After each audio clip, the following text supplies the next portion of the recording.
दोस्तों एक बार फिर से हम आपके लिए BPSC ADO online form fill up apply process की अपडेट लेके आ चुके हैं। किस प्रकार से आप Bihar assistant education development officer के 935 खाली पदों के लिए अपने फॉर्म अप्लाई कर सकते हो। स्टेप बाय स्टेप कंप्लीट जानकारी आपको इस वीडियो में दी जाएगी। लास्ट डेट की अपडेट है, केवल 7 ही दिन शेष रह गए हैं। आप जल्द से जल्द अपना फॉर्म अप्लाई कर ले, कहीं मौका हाथ से छूट न जाए। अंतिम मौका है, आपके पास केवल एक सप्ताह बाकी है। अंतिम समय में आपको किस प्रकार से अपना फॉर्म अप्लाई करना होगा, कैसे अपना फॉर्म रिजेक्ट होने से बचाना होगा, किन किन बातों को ध्यान में रखते हुए अपना फॉर्म फाइनली सबमिट कर देना होगा। फॉर्म अप्लाई करते समय आपको एजुकेशनल क्वालिफिकेशन की डिटेल किस प्रकार से फिल करनी होगी। आवेदन करते समय अगर आपके सामने कोई भी टेक्निकल प्रॉब्लम आ रही है तो उसका हल भी आपको इस वीडियो में मिल जाएगा। ऑनलाइन आवेदन करते समय आपको कोई भी ऐसी गलती या फिर मिस्टेक नहीं करनी होगी जिसको करने से आपका एप्लीकेशन फॉर्म रिजेक्ट हो सकता है। फॉर्म अप्लाई करते समय आप अपना one time registration OTR registration किस प्रकार से करोगे, किस तरह से आप अपने डॉक्यूमेंट्स यहाँ पर अपलोड करोगे, लाइव फोटो आपको कैप्चर किस प्रकार से करना होगा और कैसे अपने सिग्नेचर अपलोड करने होंगे, फीस पेमेंट करते हुए रजिस्ट्रेशन से लेकर प्रिंट तक आपको किस तरह से अपना फॉर्म अप्लाई कर लेना होगा। पूरी जानकारी के लिए आपको ये वीडियो शुरू से लेके एंड तक बिना स्किप किए हुए देखनी होगी।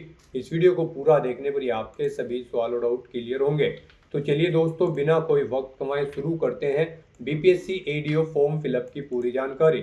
फॉर्म भरने से पहले आपको सबसे पहले हमारी वेबसाइट IND सरकारी नौकरी के इस पेज पर विजिट करना होगा, जिसका लिंक आपको नीचे description plus first comment box में मिल जाएगा। और हमारे इस पेज पर विजिट करके आप यहां से बीपीएससी एडीओ का फॉर्म अप्लाई कर सकते हो। बिहार पब्लिक सर्विस कमीशन लोक सेवा आयोग बीपीएससी के अंतर्गत assistant education development officer AEDO की पोस्ट निकली है। 935 वैकेंसीज है। लास्ट डेट की अपडेट है, केवल एक सप्ताह बाकी रह गया है, 7 दिन शेष है। 26 सितंबर तक आप अपने फॉर्म अप्लाई कर सकते हो। 19,900 से 63,200 सैलरी है। ग्रेजुएट डिग्री बैचलर डिग्री से आप अप्लाई कर सकते हो। 21 से 40 वर्ष आयु सीमा है। फीस जनरल OBC WS के लिए 100 है। SC/ST फीमेल के लिए भी 100 है, जो कि आप ऑनलाइन मोड से पेमेंट कर सकते हो। सिलेक्शन होगा pre exam, main exam, document verification, medical examination और फाइनल मेरिट लिस्ट के आधार पे ऑनलाइन अप्लाई कर सकते हो। बिहार जॉब लोकेशन है, ऑल इंडिया से ऑनलाइन कर सकते हो। bbsc.bihar.gov.in इसकी ऑफिशियल वेबसाइट है, जिससे आप ऑनलाइन आवेदन कर सकते हो।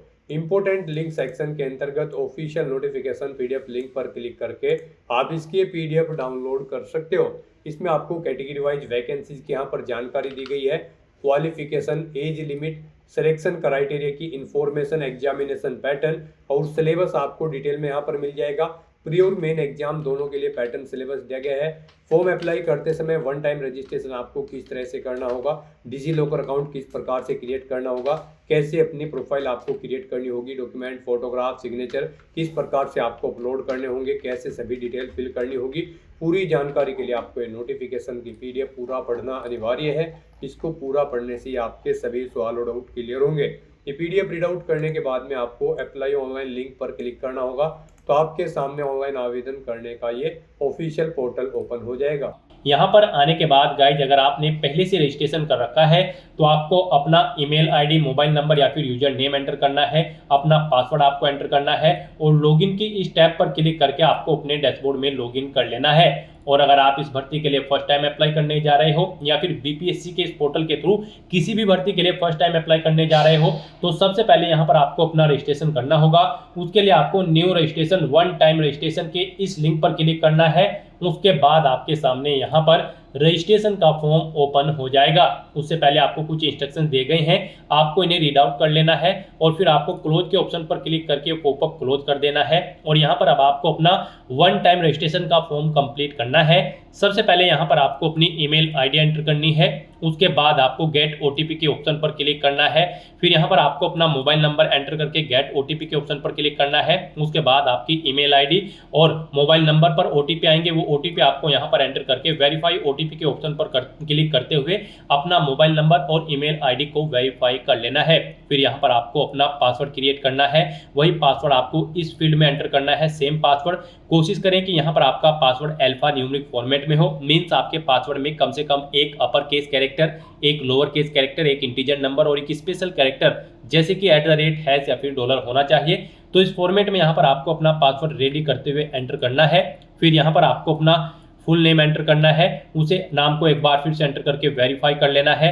फिर आपको यहाँ पर अपने फादर का नाम देना है, उसे भी एक बार फिर से एंटर करके वेरीफाई कर लेना है। ऐसे ही यहाँ पर आपको अपनी मदर का नाम एंटर करते हुए उसे भी वेरीफाई कर लेना है। फिर यहाँ पर आपको अपनी डेट ऑफ बर्थ इस कैलेंडर में से सिलेक्ट कर लेनी है। वही डेट ऑफ बर्थ आपको एक बार फिर से यहाँ पर कैलेंडर में से सिलेक्ट कर लेनी होगी कंफर्मेशन के लिए। फिर यहाँ पर आपको अपना जेंडर सेलेक्ट करना है, अपना जेंडर भी आपको दोबारा से सिलेक्ट करके उसे यहाँ पर वेरीफाई कर लेना है।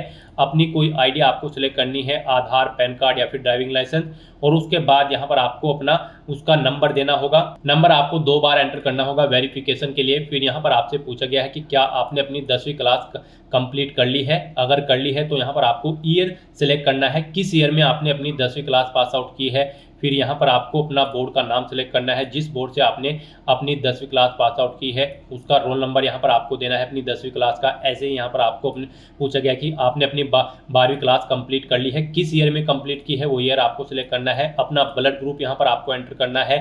फिर आपको अपने फेवरेट स्पोर्ट पर्सन का यहाँ पर नाम देना है। उसके बाद गाइज आपको रजिस्टर के इस ऑप्शन पर क्लिक कर देना है। फिर यहाँ पर आपसे पूछा जाएगा कि क्या आप यहाँ पर डिजी लॉकर पर रिडायरेक्ट होना चाहते हैं, तो यहाँ पर आपको यस के इस ऑप्शन पर क्लिक करना है। नेक्स्ट यहाँ पर आपको अपना मोबाइल नंबर और पिन एंटर करते हुए या फिर यूजर नेम का यूज करते हुए अपने डिजी लॉकर अकाउंट में आपको साइन इन कर लेना है और डिजी लॉकर अकाउंट पर आपको अपनी केवाईसी कंप्लीट कर लेनी है। यहाँ पर अगर आपका अकाउंट क्रिएट नहीं है तो यहाँ पर आप साइन अप के इस ऑप्शन पर क्लिक करें।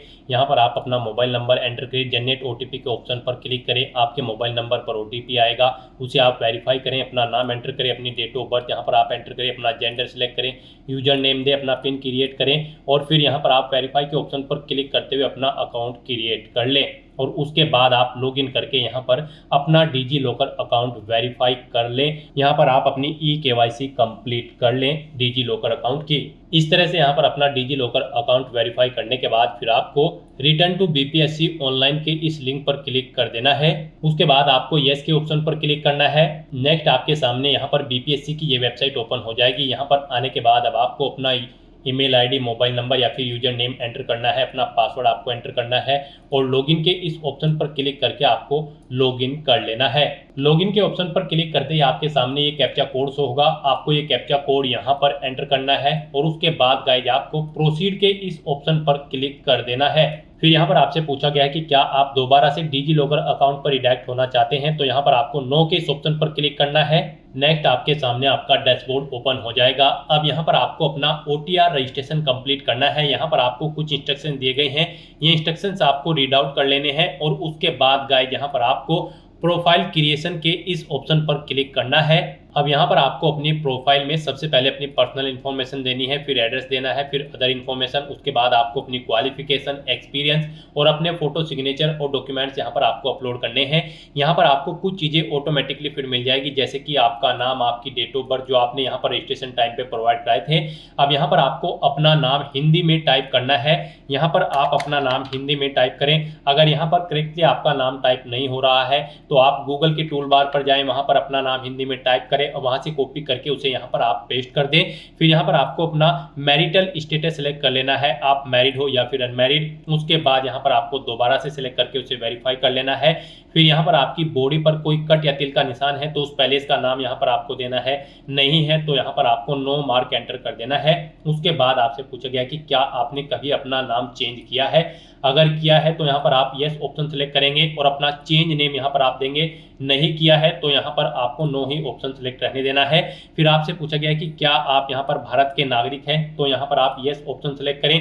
उसके बाद यहाँ पर आपसे पूछा गया है क्या आप बिहार राज्य के स्थायी मूल निवासी हैं।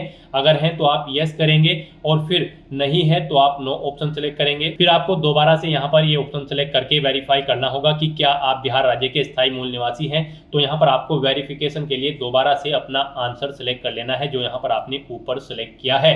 उसके बाद आपको इस पेज को नीचे स्क्रॉल डाउन करना है। गाइस यहाँ पर अगर आप बिहार राज्य के मूल निवासी हैं तो फिर यहाँ पर आपको अपना रेजिडेंस सर्टिफिकेट नंबर देना होगा, यानी कि निवास प्रमाण पत्र संख्या का आपको नंबर देना होगा। वो कब इशू हुआ है वो डेट आपको सेलेक्ट सेलेक्ट कर लेनी है। फिर यहाँ पर आपको पूछा गया है कि क्या आप यहाँ पर रिजर्व कैटेगरी से बिलोंग करते हैं, अगर करते हैं तो आप यस ऑप्शन सेलेक्ट करेंगे। फिर यहाँ पर आप अपनी कैटेगरी सेलेक्ट कर लेंगे, उसके बाद आप उसे एक बार फिर से सेलेक्ट करके वेरीफाई कर लेंगे। यहाँ पर कास्ट का नाम आप सेलेक्ट करेंगे अपनी कैटेगरी के अकॉर्डिंग। फिर आपको अपना कास्ट सर्टिफिकेट नंबर देना है, कब वो इशू हुआ है वो डेट आपको सेलेक्ट कर लेनी है। और अगर आप यहाँ पर रिजर्व कैटेगरी से बिलोंग नहीं करते हैं तो आपको बस नो ऑप्शन सेलेक्ट करना होगा। फिर यहाँ पर आपसे पूछा गया कि क्या आप ग्रैंडसन या फिर ग्रैंड डॉटर हैं किसी फ्रीडम फाइटर के, अगर हैं तो आप यस करेंगे और फिर उस यहाँ पर फ्रीडम फाइटर सर्टिफिकेट नंबर देंगे, कब वो इशू हुआ है वो डेट आप यहाँ पर सेलेक्ट करेंगे। और नहीं है तो आपको नो ऑप्शन सेलेक्ट कर लेना है। उसके बाद यहाँ पर आपको अपना फिजिकल मेजरमेंट की डिटेल देनी है। यहाँ पर आपको अपनी हाइट सेंटीमीटर में देनी है। फिर आपको अपनी वेट देना है, ये भी किलोग्राम में आपको देना होगा। फिर आपको चेस्ट देनी है सेंटीमीटर में, चेस्ट फुलाने के बाद कितनी है वो यहाँ पर आपको एंटर करना है। उसके बाद यहाँ पर आपसे पूछा गया है कि क्या आप पर्सन विद डिसेबिलिटीज कैंडिडेट हैं, अगर हैं तो आप यस करेंगे और फिर आप दोबारा से एक बार फिर यस करके इसे कंफर्म करेंगे। फिर आपको अपनी डिसेबिलिटी का टाइप सेलेक्ट करना है।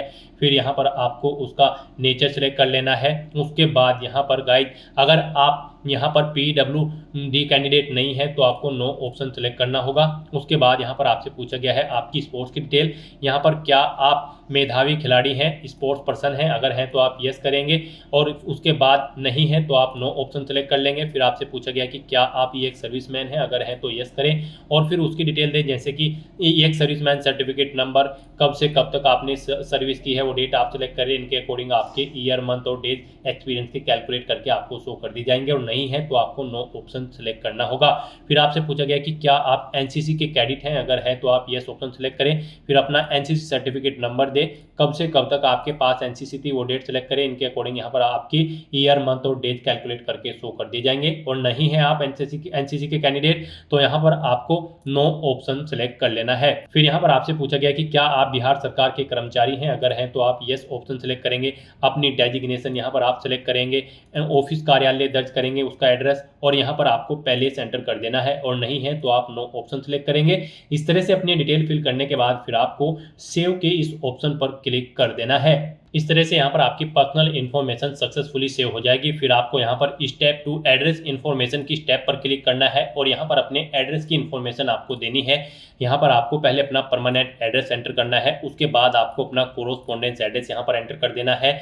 और यहाँ पर अगर आपका कोरोस्पोंडेंस एड्रेस आपके परमानेंट एड्रेस के अकॉर्डिंग सेम है तो आप इस चेकबॉक्स को ओके कर देंगे। ऑटोमेटिकली आपका कोरोस्पोंडेंस एड्रेस आपके परमानेंट एड्रेस के अकॉर्डिंग फिल हो जाएगा। और उसके बाद गाइज आपको यहाँ पर सेव के इस ऑप्शन पर क्लिक करके अपनी एड्रेस की इंफॉर्मेशन भी सेव कर देनी है। अपनी एड्रेस की इंफॉर्मेशन सेव करने के बाद फिर आपको यहाँ पर स्टेप 3 अदर इन्फॉर्मेशन की स्टेप पर क्लिक करना है। गाइस यहाँ पर आप जो भी स्टेप कंप्लीट करते चले जाओगे उनके सामने यहाँ पर आपको ग्रीन कलर का ये ओके का चिन्ह शो होता रहेगा।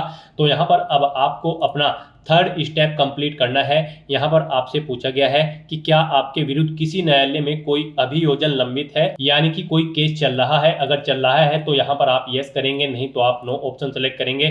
फिर आपसे पूछा गया कि क्या आप बार काउंसिल या मेडिकल काउंसिल या एसोसिएशन या अन्य व्यावसायिक संस्थान द्वारा अनुशासनात्मक या इसी तरह की किसी अन्य कार्रवाई से गुजरे हैं। अगर गुजरे हैं तो यस करें, नहीं तो यहाँ पर आप नो ऑप्शन सेलेक्ट कर लें। उसके बाद आपसे पूछा गया कि क्या आपके विरुद्ध सरकारी या अर्ध सरकारी संगठनों द्वारा कोई अनुशासनात्मक कार्रवाई की गई है। अगर की गई है तो यस करें, नहीं तो नो ऑप्शन सेलेक्ट करें। फिर आपके खिलाफ कोई केस दायर है यहाँ पर किसी न्यायालय में, अगर है तो आप यस करें, नहीं तो नो ऑप्शन सेलेक्ट करें। उसके बाद यहाँ पर आपसे पूछा गया कि क्या आप कभी बीपीएससी, यूपीएससी या फिर अन्य किसी पीसीएससी या किसी अन्य संगठन द्वारा आयोजित परीक्षा के लिए वर्जित या काली सूची में डाले गए हैं। अगर हैं तो आप यस करेंगे, नहीं तो यहाँ पर आप फिर नो ऑप्शन सेलेक्ट कर लेंगे। यहाँ पर अगर आप यस ऑप्शन सेलेक्ट करते हैं तो फिर आपसे पूछा जाएगा फिर आपको परमानेंट इस सूची में डाला गया है या फिर क्रिएशन पीरियड के लिए। यहाँ पर आप अपने अकॉर्डिंग ऑप्शन सेलेक्ट करेंगे और अगर आप नो ऑप्शन सेलेक्ट करते हैं फिर आपको कोई डिटेल नहीं देनी होगी। फिर यहाँ पर आपसे पूछा गया कि क्या आपने कभी गेम या किसी स्पोर्ट में या फिर माउंटेनियरिंग में या किसी टीम वर्क में कोई पुरस्कार जीता है। अगर जीता है तो उसकी डिटेल यहाँ पर दें, या आप अपने स्कूल में लीडरशिप की है तो उसकी डिटेल दें। यहाँ पर अगर आपने कोई और एक्स्ट्रा करिकुलम एक्टिविटीज की है तो उसकी डिटेल आप प्रोवाइड कर सकते हैं। इस तरह से अपनी डिटेल्स यहाँ पर फिल करने के बाद फिर आपको सेव के ऑप्शन पर क्लिक करके अपनी डिटेल सेव कर देनी है। इस तरह से यहाँ पर आपका थर्ड ऑप्शन भी कंप्लीट हो जाएगा। फिर यहाँ पर आपको स्टेप 4 क्वालिफिकेशन इन्फॉर्मेशन की स्टेप पर क्लिक करना है और यहाँ पर अब आपको अपनी क्वालिफिकेशन की डिटेल प्रोवाइड करनी है। यहाँ पर आपको सबसे पहले सेलेक्ट कर लेना है जो भी आपकी क्वालिफिकेशन है। यहाँ पर आपको अपनी 10वीं क्लास से लेकर अपनी हायर क्वालिफिकेशन तक की सभी डिटेल्स ऐड कर देनी है।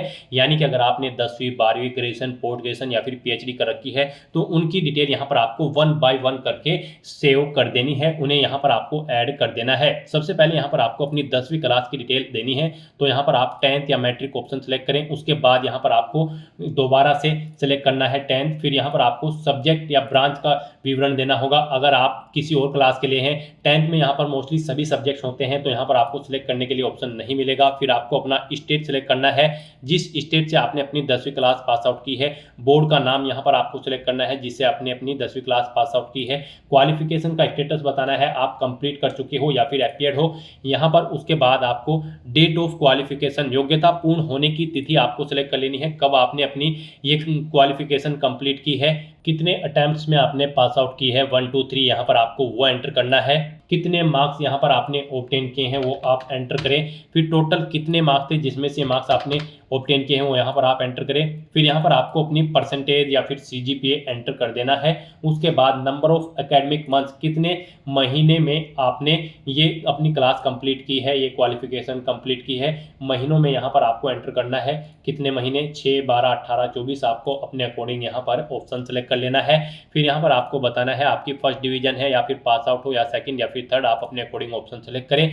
रिजल्ट को यहाँ पर मोड बताएं, आपने डिस्टेंट या कोरोस्पोंडेंस या फिर ट्रेडिशनल या फिर रेगुलर, आपने कैसे अपनी क्वालिफिकेशन कंप्लीट की है। कंपलसरी सब्जेक्ट्स यहाँ पर आपको आपकी क्वालिफिकेशन के अकॉर्डिंग शो होंगे। उसके बाद यहाँ पर आपको अगर ऑप्शनल सब्जेक्ट हैं तो यहाँ पर आप सिलेक्ट कर सकते हैं आपकी क्वालिफिकेशन के अकॉर्डिंग। यहाँ पर आपको अपना रोल नंबर एंटर करना होगा। फिर ये आपको पासिंग ईयर यहाँ पर सिलेक्ट करना होगा, कब आपने पास आउट की है। और उसके बाद गाइस यहाँ पर आपको ऐड के इस ऑप्शन पर क्लिक करके अपनी क्वालिफिकेशन की डिटेल यहाँ पर ऐड कर देनी है। इस तरह से यहाँ पर आपको 1 बाय 1 करके अपनी 10वीं क्लास से लेकर अपनी हायर क्वालिफिकेशन तक की सभी डिटेल्स 1 बाय 1 करके प्रोवाइड कराते हुए ऐड कर देनी है। और उसके बाद गाइस यहाँ पर आपको सेव के इस ऑप्शन पर क्लिक कर देना है। क्वालिफिकेशन की डिटेल देने के बाद फिर आपको स्टेप 5 एक्सपीरियंस इन्फॉर्मेशन की स्टेप पर क्लिक करना है। आपके सामने कुछ इस तरह से इंटरफेस ओपन होगा। यहाँ पर अगर आपको एक्सपीरियंस नहीं है तो आप नो के ऑप्शन पर सिलेक्ट करेंगे, सेव करेंगे। और अगर आपको एक्सपीरियंस है तो यहाँ पर आपको यस के इस ऑप्शन पर क्लिक करना है। और फिर यहाँ पर आपको अपने एक्सपीरियंस की डिटेल प्रोवाइड करनी है। यहाँ पर आपसे पूछा गया है कि क्या आप यहाँ पर वर्तमान में भी कार्यरत हैं, अगर हैं तो आप प्रेजेंट ऑप्शन सेलेक्ट करें, नहीं तो आप पास्ट ऑप्शन सेलेक्ट करें अगर आप जॉब छोड़ चुके हैं। उसके बाद यहाँ पर आपको अपना एम्प्लॉय टाइप सेलेक्ट कर लेना है, आप सेंट्रल गवर्नमेंट के एम्प्लॉय थे या फिर गवर्नमेंट ऑफ बिहार या फिर अदर स्टेट गवर्नमेंट के, आप अपने अकॉर्डिंग ऑप्शन सेलेक्ट करें। फिर यहाँ पर आपको अपने डिपार्टमेंट या फिर इंस्टीट्यूशन या फिर ऑर्गेनाइजेशन का नाम देना है जहाँ पर आप कार्यरत थे। फिर आपको बताना है क्या कार्यालय संस्थान बिहार क्षेत्र के परिधि में अवस्थित है, अगर है तो आप यस करेंगे, नहीं तो नो ऑप्शन सेलेक्ट करेंगे। अपनी डेजिग्नेशन यहाँ पर आप देंगे, नेचर ऑफ जॉब यहाँ पर आप सेलेक्ट करेंगे।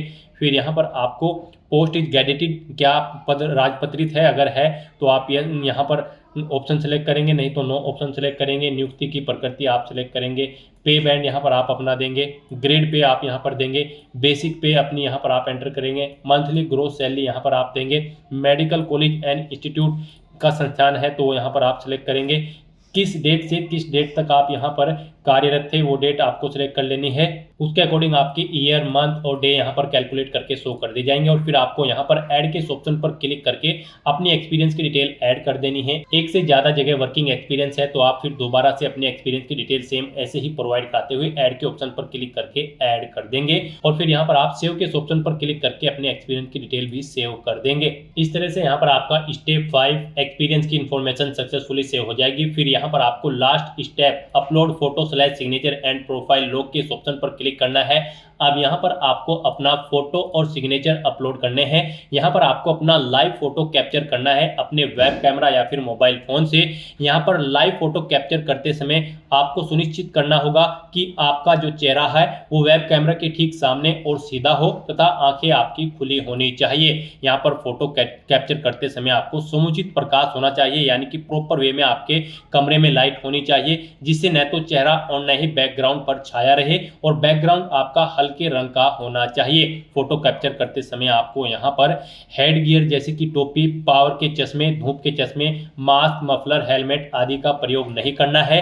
फोटो कैप्चर करते समय आपको यह भी सुनिश्चित करना होगा कि किसी अन्य व्यक्ति को फ्रेम में नहीं आना है और आपका चेहरा यहाँ पर स्पष्ट रूप से दिखाई देना चाहिए, तभी यहाँ पर आपका लाइव फोटो कैप्चर होगा। ये कुछ गाइडलाइंस आपको दी गई है फोटो कैप्चर के लिए और सिग्नेचर अपलोड करने के लिए। सिग्नेचर के लिए अगर बात करें तो यहाँ पर आपके सिग्नेचर 20 KB से कम होने चाहिए और यहाँ पर उनकी जो चौड़ाई होगी वो 250 पिक्सल से 320 पिक्सल के बीच और जो उनकी हाइट होगी वो 150 पिक्सल से 220 पिक्सल के बीच में होनी चाहिए। यहाँ पर आपको अपने सिग्नेचर हिंदी और इंग्लिश दोनों लैंग्वेजेस में अपलोड करने हैं।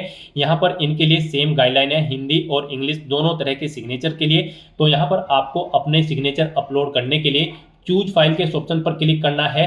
पहले इंग्लिश के सिग्नेचर आपको अपलोड करने हैं, फिर ऐसे ही आपको चूज फाइल के दूसरे ऑप्शन पर क्लिक करके अपने हिंदी के सिग्नेचर यहां पर आपको अपलोड कर देने हैं। अपना लाइव फोटो कैप्चर करने के बाद और सिग्नेचर अपलोड करने के बाद आपको इस पेज को नीचे स्क्रॉल डाउन करना है और अपने इन डॉक्यूमेंट्स को सेव करते हुए यहाँ पर आई एग्री के चेकबॉक्स को ओके करना है और फिर गाइस यहाँ पर आपको सबमिट एंड लॉग प्रोफाइल के इस ऑप्शन पर क्लिक कर देना है। इस तरह से यहाँ पर आपका बिहार पब्लिक सर्विस कमीशन के पोर्टल पर one time registration successfully complete हो चुका है। अब यहाँ पर इस पोर्टल के थ्रू जितनी भी भर्तियां निकलेगी, अगर आप उन पर अप्लाई करने के लिए एलिजिबल हैं तो आप अप्लाई कर सकते हैं। बस यहाँ पर अब आपको न्यू एप्लीकेशन की इस टैब पर क्लिक कर देना है, इस लिंक पर क्लिक करना है। नेक्स्ट आपके सामने कुछ इस तरह से इंटरफेस होगा। यहाँ पर बिहार पब्लिक सर्विस कमीशन के इस पोर्टल के थ्रू जो भी भर्तियां निकली हुई है वो सभी यहाँ पर आपको शो कर दी गई है। आप यहाँ पर जिस भी भर्ती के लिए अप्लाई करना चाहते हो उसके लिए अप्लाई कर सकते हो। गाइज हम यहाँ पर आपको असिस्टेंट एजुकेशन डेवलपमेंट ऑफिसर की पोस्ट के लिए अप्लाई करके दिखा रहे हैं। इस पोस्ट पर अप्लाई करने के लिए आपको व्यू की इस टैब पर क्लिक करना है। फिर आपके सामने कुछ इस तरह से इंटरफेस होगा। यहाँ पर आपको इस भर्ती की डेट्स के रिगार्डिंग डिटेल प्रोवाइड कर दी गई है। अब आपको चेक एडवर्टाइजमेंट क्राइटेरिया की स्टेप पर क्लिक करना है। नेक्स्ट आपके सामने कुछ इस तरह से इंटरफेस होगा। यहाँ पर आपका फॉर्म स्टार्ट हो चुका है। आपके फॉर्म की सभी डिटेल्स यहाँ पर आपके वन टाइम रजिस्ट्रेशन से फैच कर ली गई है। आपको सभी डिटेल्स केयरफुली चेकआउट करनी है, पेज को नीचे स्क्रॉल डाउन करना है और बस यहाँ पर अब आपको कुछ क्वेश्चंस के आंसर प्रोवाइड कराने हैं और अपना फॉर्म अप्लाई कर लेना है। यहाँ पर आपसे पूछा गया है आपने यहाँ पर बिहार के कितने कॉम्पिटिटिव एग्जामिनेशन में पार्टिसिपेट किया है। यहाँ पर आप अपना आंसर एंटर करें 1, 2, 3 या फिर 0। फिर यहाँ पर आपको अपनी 10वीं क्लास का सर्टिफिकेट नंबर एंटर करना है। फिर यहाँ पर आपको वो कब इशू हुआ है वो डेट यहाँ पर आपको एंटर करनी है। फिर आपको अपना अंडर ग्रेजुएट यानी कि ग्रेजुएट डिग्री का जो आपका सर्टिफिकेट है उसका नंबर देना है, कब वो इशू हुआ है वो डेट आपको यहाँ पर एंटर करनी है। फिर यहाँ पर आपका जो अंडर ग्रेजुएट का सर्टिफिकेट है उसका नंबर आपको यहाँ पर देना है, कब वो इशू हुआ है उसकी भी डेट आपको यहाँ पर देनी है। फिर यहाँ पर आपको सर्टिफिकेट नंबर देना है अगर आपने एग्जाम में स्क्राइब लिया होगा, फिर वो आपको इशू डेट उसकी देनी है। ऐसे ही यहाँ पर आपको अपना नो ऑब्जेक्शन सर्टिफिकेट का नंबर एंटर करना है, उसकी इशू डेट यहाँ पर आपको एंटर कर देनी है। इस तरह से अपनी ये क्वेश्चंस के डिटेल प्रोवाइड कराने के बाद फिर आपको यहाँ पर अप्लाई की स्टेप पर क्लिक कर देना है। फिर यहाँ पर आपको आपकी 10वीं क्लास का जो मैट्रिक सर्टिफिकेट है वो आपको यहाँ पर अपलोडेड शो हो जाएगा। अगर आपने OTR में अपलोड किया होगा, दोबारा से अपलोड करना चाहते हैं तो री अपलोड के ऑप्शन पर क्लिक करके आप अपलोड कर सकते हो और व्यू अपलोडेड डॉक्यूमेंट लिंक पर क्लिक करके आप अपना मैट्रिक सर्टिफिकेट यहां से व्यू कर सकते हो। और उसके बाद गाइस यहां पर आपको अपना लाइव फोटो कैप्चर करना है। उसके लिए आपको यहां पर कैप्चर लाइव फोटो के इस ऑप्शन पर क्लिक करना है और अपने वेब कैमरा या फिर मोबाइल फोन के थ्रू आपको अपना लाइव फोटो कैप्चर कर लेना है। फोटो कैप्चर करते समय यहाँ पर आपको कुछ चीजों का ध्यान रखना होगा। जब आप अपना फोटो कैप्चर करेंगे तो जिस स्थान पर आप अपना फोटो कैप्चर करेंगे वहां पर प्रॉपर वे में लाइट होनी चाहिए, प्लेन बैकग्राउंड आपका होना चाहिए, चेहरे पर आपको कोई मास्क या फिर सर पर कोई टोपी या कानों में ईयरफोन्स वगैरह नहीं लगाने हैं। तो इन चीजों का ध्यान रखते हुए आपको अपना लाइव फोटो कैप्चर कर लेना है। उसके बाद आपको डिक्लेरेशन सेक्शन में आना है, इन डिटेल्स को रीड करना है, आई एग्री के चेकबॉक्स को ओके करना है, पेज को नीचे स्क्रॉल डाउन करना है, यहाँ पर अपनी लोकेशन आपको एंटर करनी है और उसके बाद फिर आपको यहाँ पर सबमिट एंड पे फीस के इस ऑप्शन पर क्लिक कर देना है। सबमिट एंड पे फी ऑप्शन पर क्लिक करने के बाद आपके सामने कुछ इस तरह से इंटरफेस शो होगा। अब यहाँ पर आपको online payment payment option select करना है। उसके बाद आपको SBI के ऑप्शन पर सेलेक्ट कर लेना है और फिर गाइस यहाँ पर आपको ओके के ऑप्शन पर क्लिक कर देना है। नेक्स्ट आपके सामने फीस पेमेंट का इंटरफेस ओपन हो जाएगा। यहाँ पर आप debit card, credit card, net banking, UPI या फिर NEFT के माध्यम से अपना फीस पेमेंट कर सकते हो। यहाँ पर UPI आपके लिए बेस्ट ऑप्शन रहेगा। आप अपनी UPI ID एंटर करें, एंटर UPI ID ऑप्शन पर सेलेक्ट करने के बाद और फिर आप वैलिडेट UPI ID ऑप्शन पर क्लिक करते हुए अपना फीस पेमेंट कर दे, या फिर आप यहाँ पर UPI QR के ऑप्शन पर सेलेक्ट करें। उसके बाद आप पे नाउ के ऑप्शन पर क्लिक करें, फिर यहाँ पर आपको ये QR कोड शो कर दिया जाएगा। आप इसे अपने UPI से स्कैन करें और अपना फीस पेमेंट कर दें। सक्सेसफुली फीस पेमेंट करने के बाद आपका एप्लीकेशन फॉर्म सबमिट हो जाएगा। उसके बाद आपको अपने एप्लीकेशन फॉर्म का एक हार्ड कॉपी प्रिंट आउट ले लेना है फ्यूचर यूज के लिए, फ्यूचर रेफरेंस के लिए, और आपको अपने बिहार पब्लिक सर्विस कमीशन के डैशबोर्ड में जाकर अपने एप्लीकेशन फॉर्म का स्टेटस चेकआउट कर लेना है। फीस पेमेंट का भी स्टेटस आप चेकआउट कर सकते हो। तो दोस्तों ऐसे आप Bihar public service commission assistant education development officer के 935 खाली पदों को भरने के लिए अपने फॉर्म अप्लाई कर सकते हो बिना कोई मिस्टेक किए हुए। आज की इस वीडियो में बस इतना ही। आई होप ये वीडियो आपको पसंद आई होगी। अगर पसंद आई हो तो इसे लाइक और शेयर करें। चैनल पर नए हो तो इसे सब्सक्राइब कर लें। Thanks for watching.